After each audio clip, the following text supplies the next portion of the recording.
Hello, people of the world, and welcome back on the Mary in Motion podcast.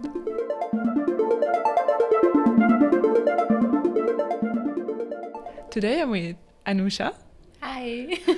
She's one of my classmates.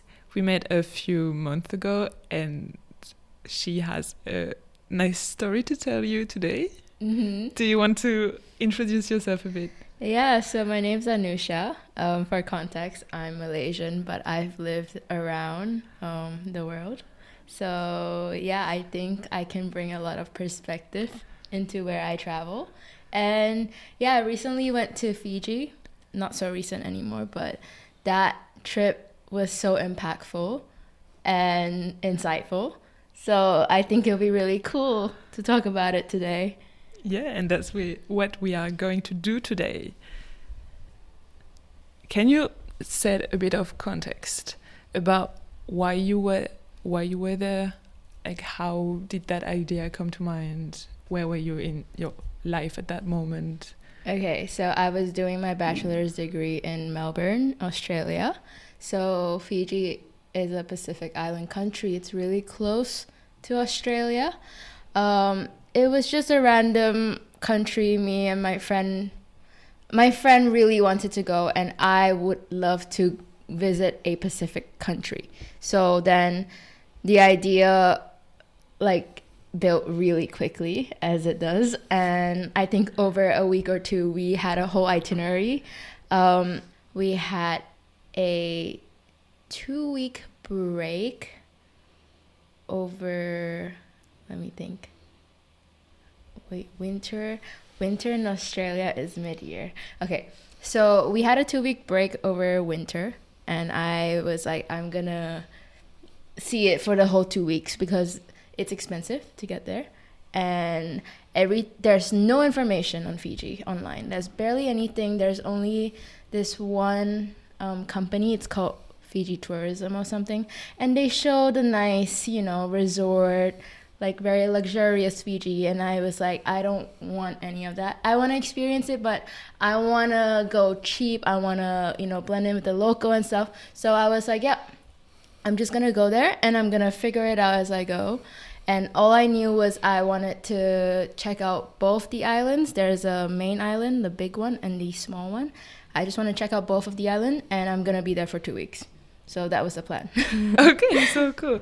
And were you there with a friend, you said? Yes. Let's call her C. Okay. We're still close today. And yeah, it was her first time solo traveling. I did not know until we were like halfway through the trip, and I was like, oh my God. And this friend, I've never really hung out with her before this. Okay. So it was just like hey, let's do it. But yeah, she's a friend I met in uni from Friends. Oh, okay. So just like us when Exactly. we went to Berlin. Exactly. It was exactly like that, and I love it. Yeah, we went to Berlin a few weeks ago, and we didn't really talk really before. No. And we were like, okay, let's go for a few days in Berlin. And then, it was fun. It was just easy. And when like when you can travel with that person, you will know. Yeah.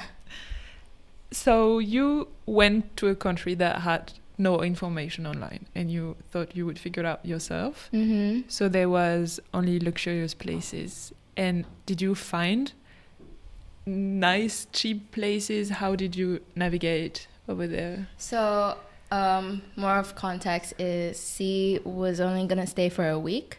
So the strategy was me and C, we were going to explore the luxurious side together. So in the first week, we did the Yasawa Islands, which are a group of national park islands. And so when we were booking that place, we did not have a choice. It was very, very controlled. So you get on an island. Each island has basically its own resort. You get a meal plan, and there's no grocery store. There's probably in the reception, there's just necessity stuff that you can buy, like tampons and shampoo and deodorant and stuff, but barely any snacks or anything. So when we landed, we were on Nadi, which is where the main airport is. we stayed there for a night, and we spoke with the locals, and they were like, buy all the snacks you can, and we did that. So we got snacks, but the food, the meal plan, you are forced to get it. So you can't book the place unless you get the meal plan. Okay. Yes. So there was no way around it. You stay at a resort, so there's expensive bungalows on the water and stuff, and then there'll be a lodge where all the backpackers stay on. So you share the facilities with the resort. You get the luxurious part, like all of it, except for where you sleep, which was also very, very nice, I must say. Like, very basically resort style hostel. So there was no way around it. But then when we came back to Nadi, and my friend left, I took the bus, and I went south of the main island, and to get the cheap eats, you just have to walk and see what's on the street. And it was really sketchy because like there wasn't much. I was the only girl. It was dark. Also, Fijians are so nice. But I think from like overall living, there's no way around getting a cheap place because it's very limited for hostels. It's not really built for hostels. It's built for like luxury travelers and families. So living, it was hard to cut costs there, but in terms of eating and stuff, you can just wander and find a local market and, try. You're like, you don't know what it is, you just get it, and like, yeah, that's basically how it is. Or else you have to eat at the resort, which is very, very overpriced. Yeah, and it's not how the local do it, and you want a local experience. Yes. So maybe it's not what you would like to do. Exactly. Me and C and a guy from America that we befriended, we went on a day trip somewhere together, and then we told our driver, hey, can you bring us somewhere where locals will eat? And he brought us to a restaurant with like a cake case and like a whole menu, and it's nicely lit. We were expecting like on the side of the road and stuff, and then we were like, okay, like come in and eat with us. And he was like, no, it's okay, I'll eat later. So it's not local because he didn't want to eat there. So then we're like, are they trained to do this? Like, are they trained to bring people to all these places? Maybe they want to favor their friends, or like they don't want to bring tourists to the local areas. I don't know. That could be it, because maybe it would spoil, like it would get overcrowded, or yeah. But if you just bring two girls there, it shouldn't matter. So I don't know. It felt really weird, and we didn't even eat there. We left. We just went in. We looked at the menu. It was like 15 to 20 Fijian dollar meals. Do you know the conversion? Let me convert that real quick. So 15 to 20 Fijian dollar is around 5 to 8 euro, which is not a lot. No, but for that kind of country, it probably is. Yes, because locals would probably spend less than 5 euros on a meal. Sorry, less than 5 Fijian dollars on a meal. So we are paying 3-4 times more. Yeah, just because the driver wanted you to pay for exactly. So that was not like, it was frustrating because like, it's a driver. We spent all day with him, and we befriended him, and we thought, he'll bring us somewhere. you know? And you want to experience the real culture. So. Yes.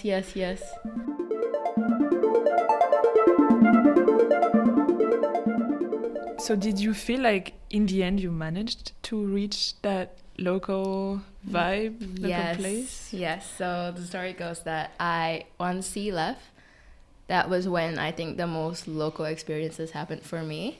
I was traveling from Pacific Harbor, which is south, to to Suva, sorry, which is a big local city. There's nothing there. It's just like malls and businesses and transportation, you know. So it's huge. It's like very just a busy hub for locals. So while I was traveling there, I was gonna take the bus. It was raining, and then I was waiting at the bus stop, and I came across two beautiful women and a girl. So this family, they adopted me essentially. I was chatting with them, and they really, really enjoyed speaking with me, and they offered me a place to stay. Ooh. So I got to stay in like a village, and I got to eat their food. They were treating me so well. They were so generous. They made this thing called, let me check real quick. Yeah. Wow, you have a beautiful journal. Thank you. It was a gift. Ro, Okay. which is like this flour with cassava leaf and like cooked like a pancake, and then you have it with tomato sauce and like sausage. It was, as a picky eater, I was like, oh god, like fuck, I have to eat this, but then it was like I trusted it and it was yum. So yeah, and then they brought me, they're really religious, like very Christian. So they basically were like, no, you have to go. They had this big service that happens once a month by this key, basically like by the water, the ocean, and then everyone goes, and there's like lots of performances from different states or different areas of Fiji. They come and they perform, and it, like, I didn't understand anything, but it was such a vibe. Like, I'm not religious and I don't understand anything, but I was dancing and I was just like vibing. It was beautiful. Oh wow, it sounds amazing. It's crazy that you met the family at the bus stop and that's how everything unfolded. Yes, I know, it was pure luck, and I think that was probably the luckiest thing that happened to me. I'm so grateful. It's barely a bus stop, by the way. It's like at the side of the road, and there was a shelter, and it was raining, so I was like, I need to get there. And yeah, they were waiting for the bus as well, and it was, mind you, it's like a local bus, so there's no like sign saying where it's going. It's just going. So I felt a little bit scared because I don't know how to speak the language. I'm scared they don't, because I'm at a more local area. And then the family was going the same direction as me. So they were like, oh, don't worry. Like, just get off when we get off. So I was like, oh, thank you. Yeah. And did you have an accommodation planned before you met them? Yeah, so I booked an Airbnb because there was no hostels at that area. No one goes there. I booked an Airbnb, but I canceled it because, like, I would, even if I lost money, I would rather spend my time with the family than at an Airbnb. Yeah. And how long did you stay with them? It was only a night. So I was going there to take a ferry to the other island. So I was there for, I'd say like 1 night, but 2 full days. Mm-hmm. Yeah. Okay. And what else did you learn from them? I have to say, like, they are, so I got lucky and somehow ended up at the pastor's house. Oh, okay. So he was the pastor of the village that we stayed at. The girl, Britty, she's my age. She, like, we became like besties. She shared all her clothes with me, and like, she, you know, they were so like well dressed. So to go anywhere, they wear a dress, and it's like a long dress. And I didn't have one because I was traveling, and I wore what I had, and then I was like, is this okay? And she was like, do you have a dress? And I'm like, no. And then, like, she wanted a dress. So she shared all that with me, and they're so generous. And she gave me a tour of her village, and they're all, like, the community is insane. Everyone knows everyone, and they live so simply and so happy. Like, they're so happy, and it was so refreshing. But, and like, they don't, so it's so remote, this country. They don't know what it's like outside because they're not fortunate enough to travel. So coming from Australia, extremely rich country, to this small, like an actual real local family, I felt bad because they lacked so much in their life and their house. So, but that is me coming from somewhere more fortunate. But they felt, I mean, obviously they don't know. They felt rich. They knew they were like rich in life, and they were giving me so much. Like, they were just taking things off their wall and giving it to me. And I'm like, oh my God, like, no, you need it more than me. Like, please stop. But like, they also lack things like hygiene, for example. But I don't have the heart to tell them because like, they took me in, right? And I don't know how they'll take it. And they probably grew up that way. It's not like, oh my God, they're dirty. It's like their culture, how they grew up. For example, you walk in the house with shoes, but then at night they sleep on those floors with the shoes. Like, yeah, the one you walked on. Yeah, exactly. And it's beautiful because even though they have rooms and beds, they choose to sleep in the living room together as a family. Oh, wow. Yeah, like, it's cute because normally how it works is the boys, they go to work and the girls stay at home. So the boys, they would be gone for like a couple weeks, and then I caught them at a time when their dad and their brothers were back. So they all sleep on the floor outside together. Oh, that's so Yeah, cute. it's really cute. So like, that's like, see, like, there's the hygiene part, and then there's just like the beauty of like, they don't care.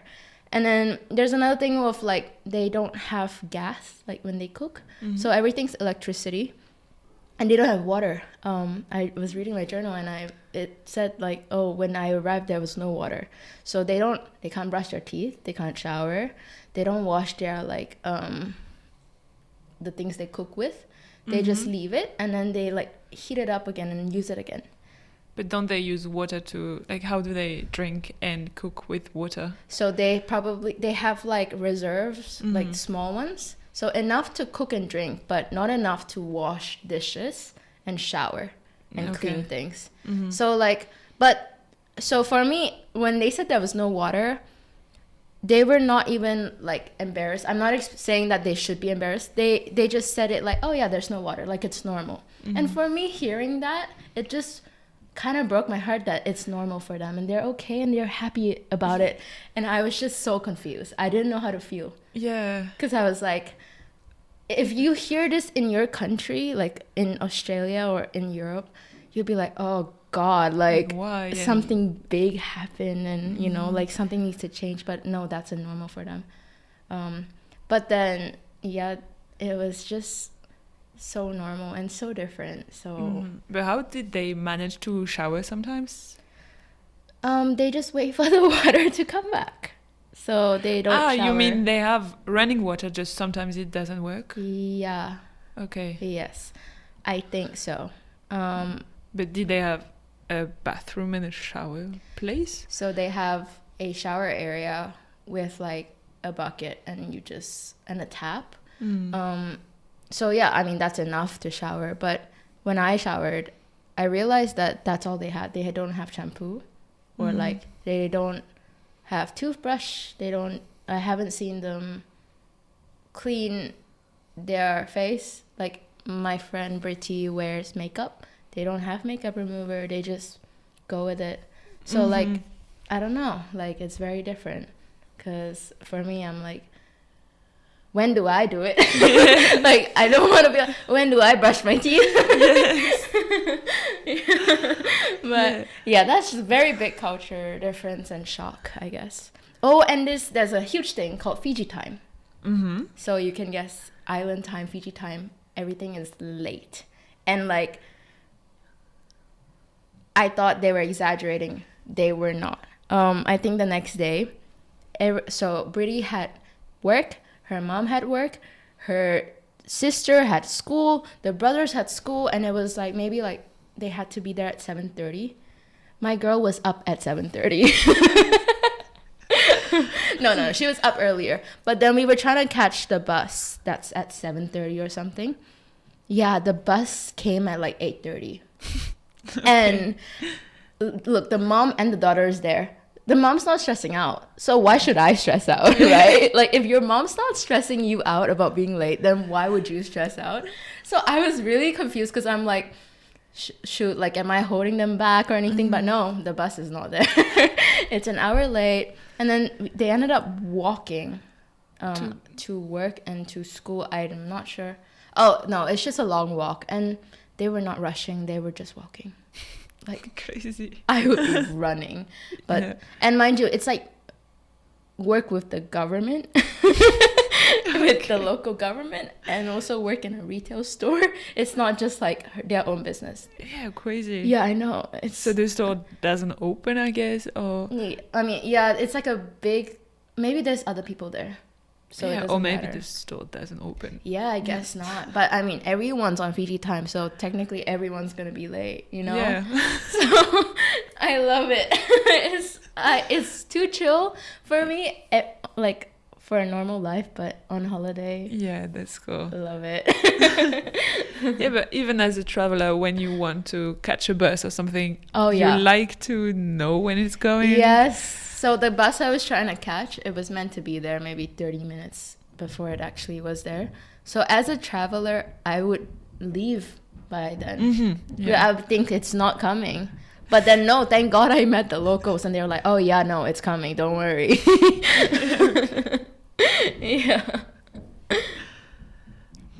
Also, I wondered where the boys go to work because it lasts weeks. Yeah. Where are they going? So they go to farms. So cassava is tapioca. It's a huge thing there. It's kind of like the equivalent of potatoes in the Netherlands. Mm-hmm. So that's all they eat. And it's yum. And have you heard of kava?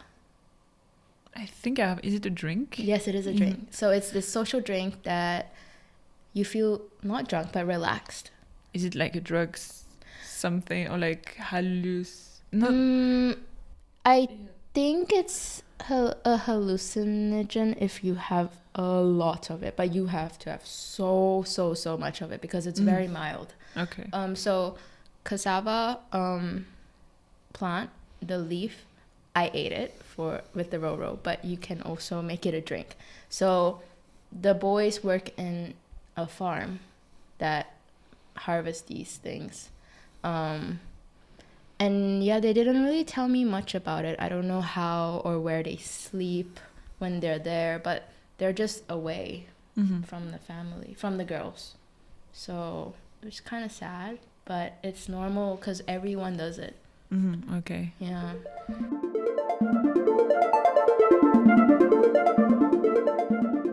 And did you have any drawbacks or something that like was not good when you were there, besides the shower maybe?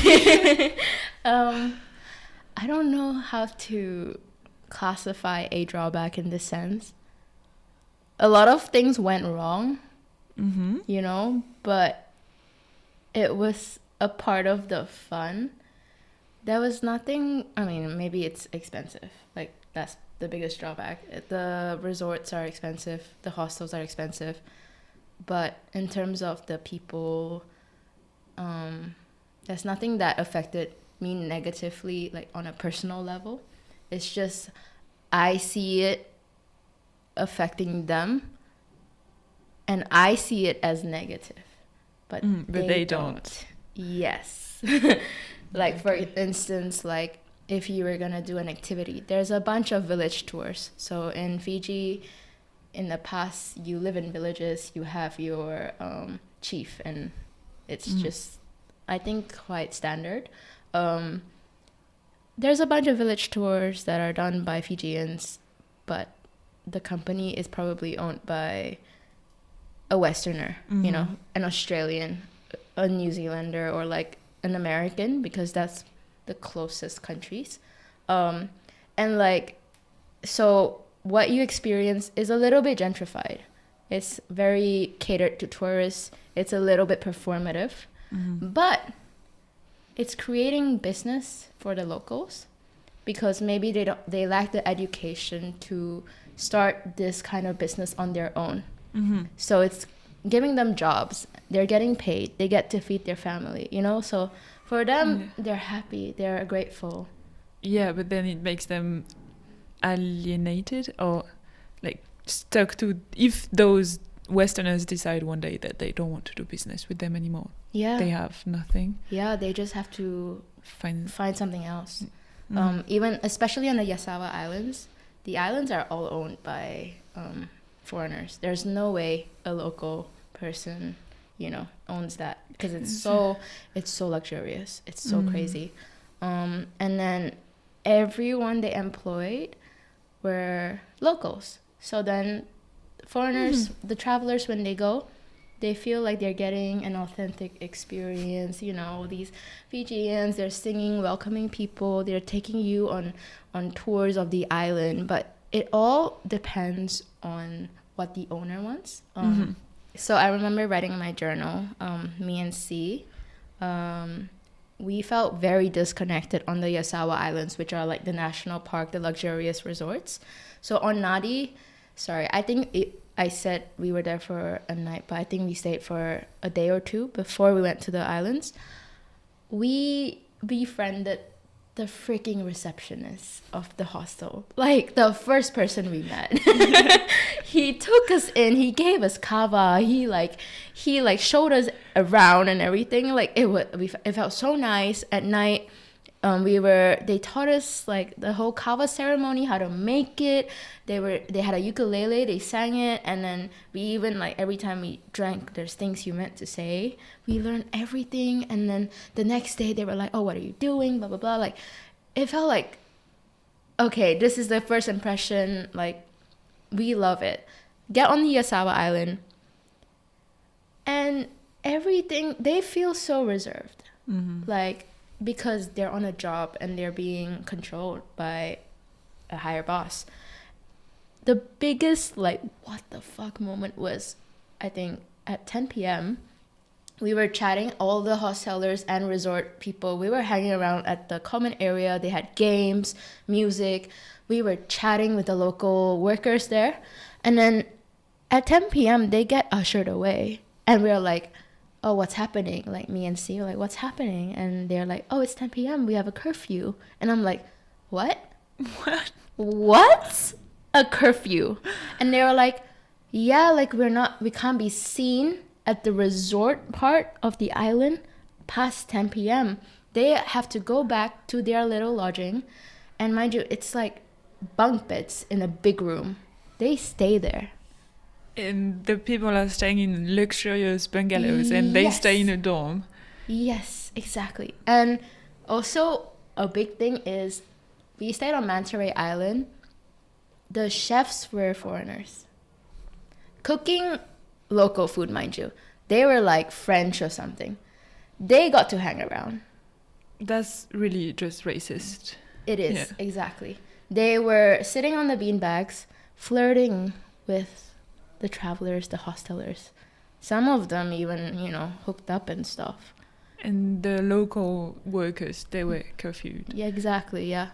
And I think, like, some of the hostelers were on, like, dating apps, and they saw the chef on the dating app, and it's like, you're on an island. Yeah, like, who else are you meeting? But, like, it's so dystopian. Like, that, it made us, me, C, and another, like, a couple other hostelers were talking about this. It just made us so upset. Yeah, of course, yes. And, like, their minimum wage for working on the island is 4 Fijian dollars, per hour, which I searched up. It's 30 cents, like, in euros per hour. Crazy. Yes. Whereas these other, the chefs and stuff, they are earning, like, probably a foreign minimum wage, because they probably got recruited from, like, a foreign country. So that's why we say it's creating jobs, but exactly, it's still bad. Exactly, yes. But they don't know any better. And it's not our place to be like, hey, you should fight for your, like, a better pay, because they're just grateful to get paid in the first place. So it feels wrong. It's really, yeah, like it felt so weird because like we were surrounded by so much luxury. They can spare so much money for these people, you know. They're already overtaking their land and their culture, and then now you want to take, you know, them also out. And exactly.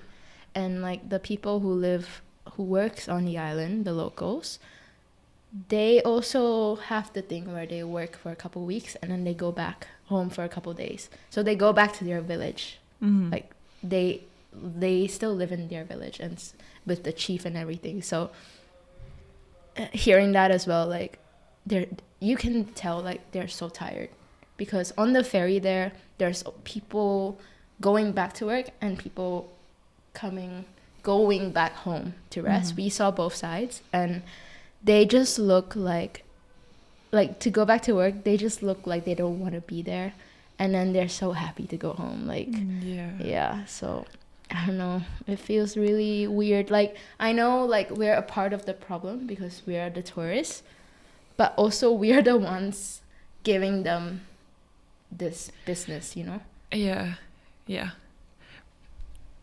I've read something, but I'm not so sure about what I'm saying, but that if there was no tourism, then they would find something else to do. So technically we are just also fueling the machine. Definitely, yes. And that if tourism wasn't there, they would find something else and they would survive. Exactly. And it would be fine too. Yeah. I mean, this all started from colonizing, right? So, I mean, even I'm a big mythology person, so I'm always very keen to learn about what the local beliefs are.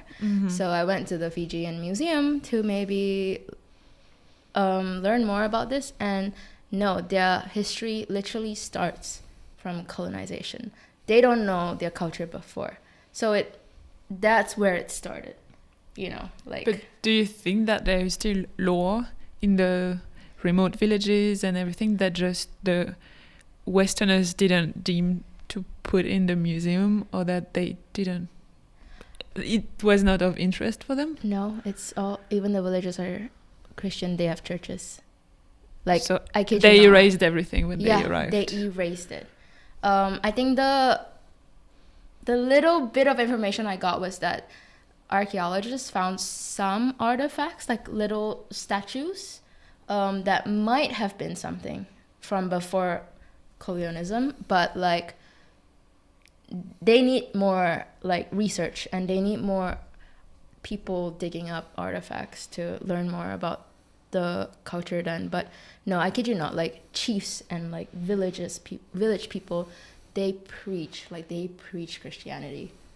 It's again, to me it's sad, but to them it's like they are so grateful to have found their religion, right? So yeah, it's a little messed up.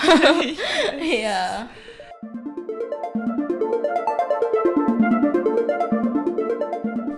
What did you do after when you went to the family? Where were you headed? So can I search up the name? I feel like I should know it.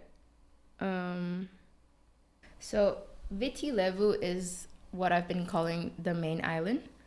Vanua Levu is the other island, so I don't think they can see it, but it's these two main islands. So at Suva, I took a ferry to Vanua Levu, which was like a 12-hour ferry, which was very interesting as well. Was it a local ferry also, or was there both? It's mostly local people, but there's obviously travelers. Again, no one goes to Vanua Levu because there's nothing much there other than coral reefs. So I think if you're very into diving, then you probably go there. But again, like if you're coming as a family to get away on a retreat, you're not going to Vanua Levu. So the boats had class. First class and second class. Second class is you're outdoor on top of the boat. And yeah, that's where most locals are. They bring like a mat to sleep on, and they bring food. But what if it rains? There's like a part of it that's covered, even though it's like outdoor. And then I don't know, they were chilling though. They had beers, they had music, like, you know, it didn't look like they were not, you know, they were suffering or anything. And then downstairs, first class, which I was in, the price wasn't that different, so I was like, why not? There was AC. There was a cafe, but everyone can go to it as well. And there were blankets. Yeah. Very different. Yes. It's very heartbreaking. But so yeah, everyone on first class are travelers, and I remember I had to stow away my big backpack. And okay, Fijian men, they love to flirt. Like everywhere, but in a way where it's not, you don't feel uncomfortable. Like, it's just like you get so much attention. Like, at one point, you're done. You're done. So, like, I was alone at this point. I was trying to stow my bag away. And if you want a blanket, you're meant to pay more extra. So there's like 2 Fijian men that offered me their blankets. And I was like, it's okay. Thank you so much, but it's okay. Because I don't want to, owe them anything. Yes. Oh my God. I remember walking from the city to the ferry. It took 30 minutes, and I think I got hit on like 3 times by 3 different people. Yes, it was like, I don't know if it's problematic at the point. I'm just like, what is happening? Like, but yeah, I took a ferry there, and then the resort, there were 2 resorts on there, and you just go diving there. And that's also where the date line is. So between the fracture, like the... Yeah, like... Oh, wait, sorry, I was going to Taveuni. So yeah, that's where the day before and after is. The time. Oh, wow. The date is different. Wow, that's crazy. Yeah. So where I was staying in Taveuni, it was the other side of the date line. Oh, crazy. But I mean, everything runs on the same day because, like, for business, it makes sense. Yes. But, like, theoretically... But was your phone changing date also? No, it didn't. I don't think it was that sensitive. But yeah, just the idea of it. There was also nothing dramatic separating it. It was just like... Yeah, but still. It's just there. Which is really cool. Yeah. But in Taveuni, I think it's so nature-centered. I remember it's this... You just think of Moana. Like... You think of that, what do you call it, that spirit island thing, and it's so mystical.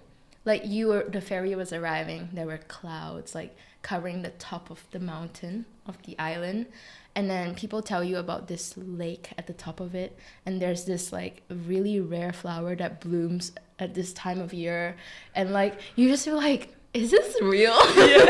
This is so real right now.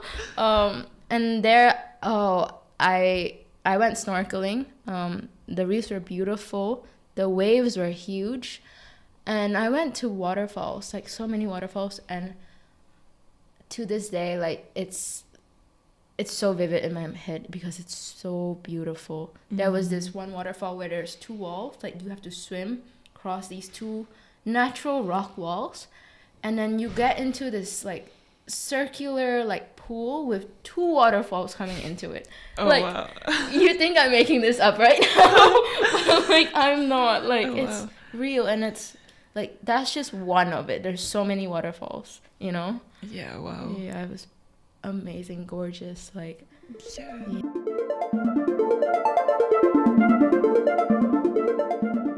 Would you like to go back there? Yes.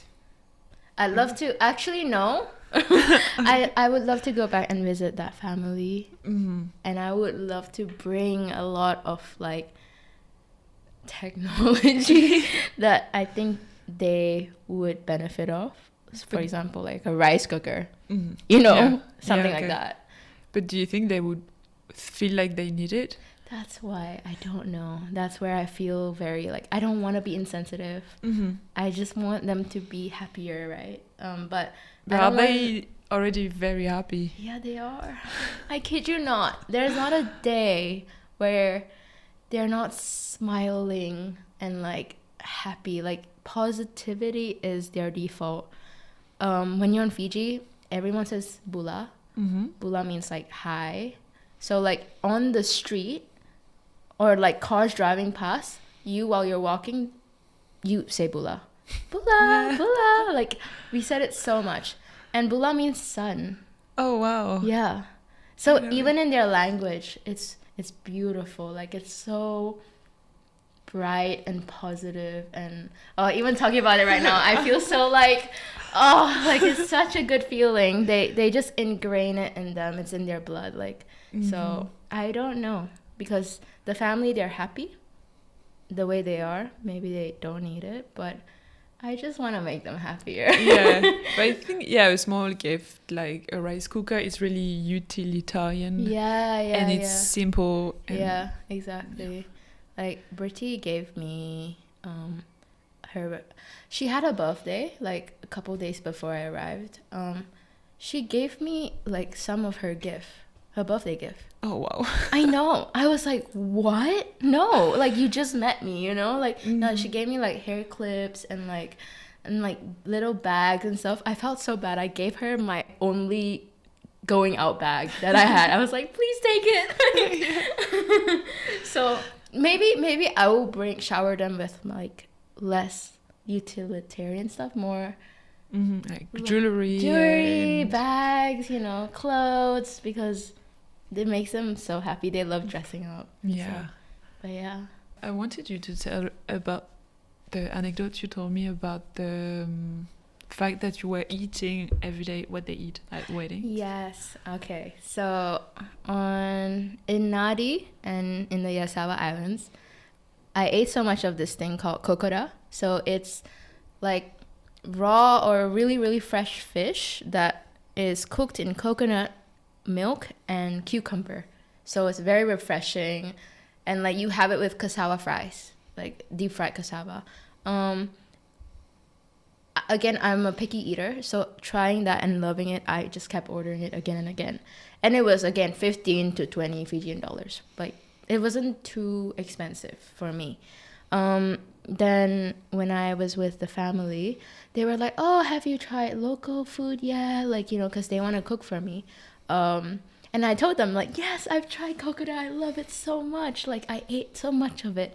And then they were like, oh, yes, kokora. Yeah, we have it at weddings and birthdays and celebrations. I was silenced because I was like, what do you mean? Like, oh, fish must be so available. You're an island, right? But it's still expensive to buy it. It's so expensive. And like, it just put into perspective how different, like, your experience had been compared to the local. Exactly. Like, yeah, it is a local dish, but it's not a local, like, meal they have all the time. It's for big celebrations. And then after that, I was like, okay, I'm eating cassava, like the root. They're eating the leaf of the plant, which is less, like, nutritious or like less consistency. Yeah, I don't think it's cheaper as well. It's like, it's the same plant, but they're eating a different part of it. They also have cassava, but they boil it as well. They don't fry it. Like, it's very, like, eye-opening. I don't know. Again, I felt very, like, bad, but not really again. But it's not your fault. Yeah. But at least you learned. Yes. You've learned from the real locals, and compared to so many other tourists that go there, you had a very different experience, and you experienced the real Fiji. Exactly. I think that's a good way to put it.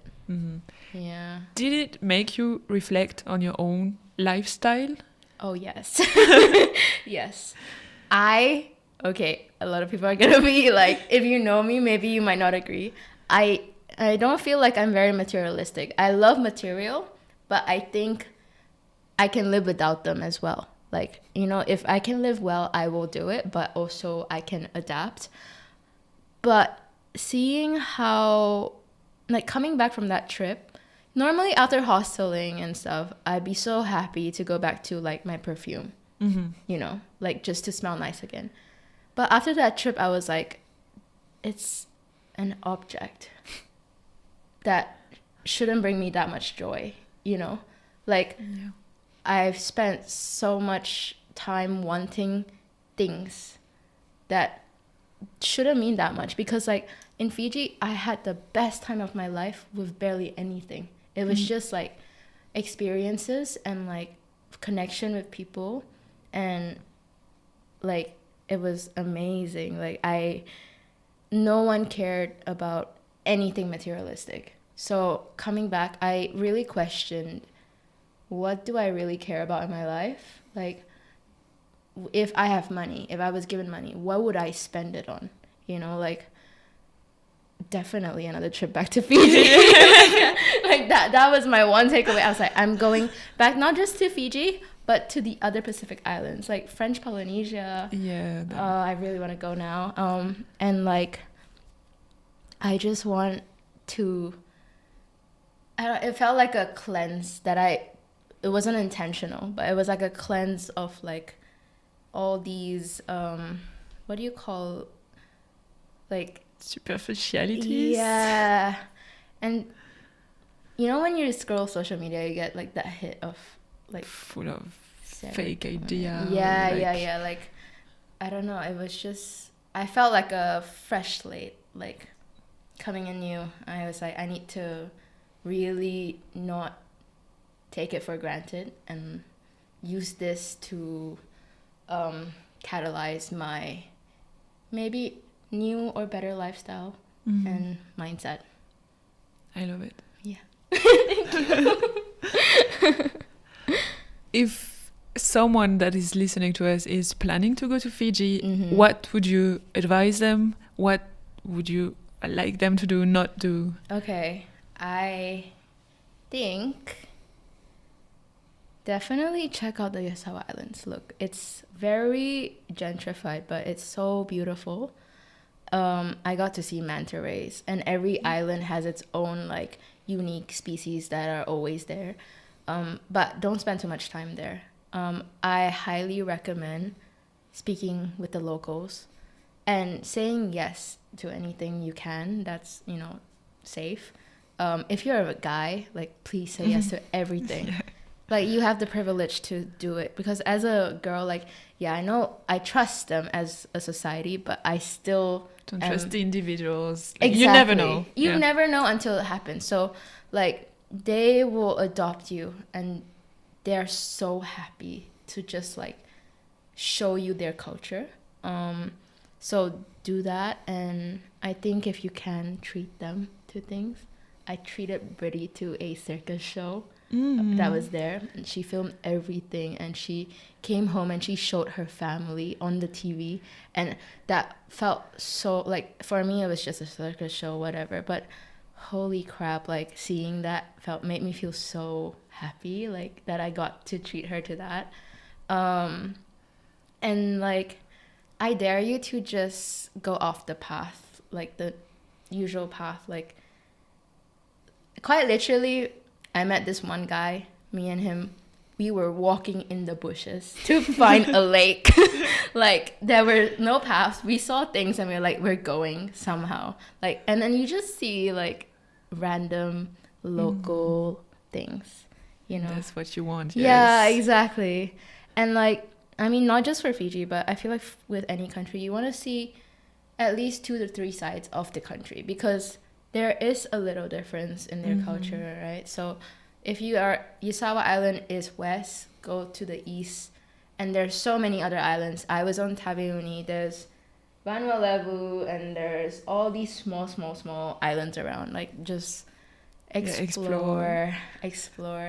And I don't know if you can do it with a local's help and just, you know, treat them to repay them. Like, I think that's the best way. Yeah, I think so too. Yeah.